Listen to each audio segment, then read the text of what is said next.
Praise the Lord. ஆண்டவரும் ரட்சகருமாய் இருக்கிற இயேசு கிறிஸ்துவின் நாமத்தினாலே உங்களை நான் வாழ்த்து வரவேற்பதில் மகிழ்ச்சி. இந்த நாளில் ஒரு தலைப்பின் கீழே நம்ம பார்க்க போகிறோம். அந்த தலைப்பு என்னன்னு பார்த்தீங்கன்னா, அருமையான ஆலோசனைகள்.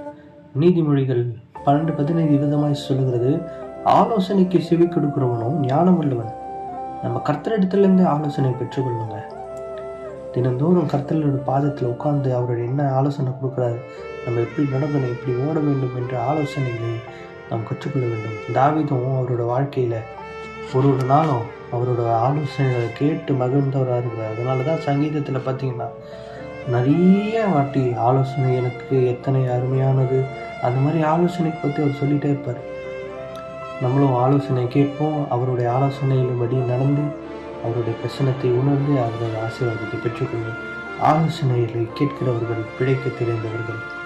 அப்பேற்பட்ட ஆசீர்வாதத்தை பெற்றுக்கொள்ளுங்கள். கர்த்தர் தான் இந்த வார்த்தைகளை உங்களை ஆசீர்வதிப்பார்.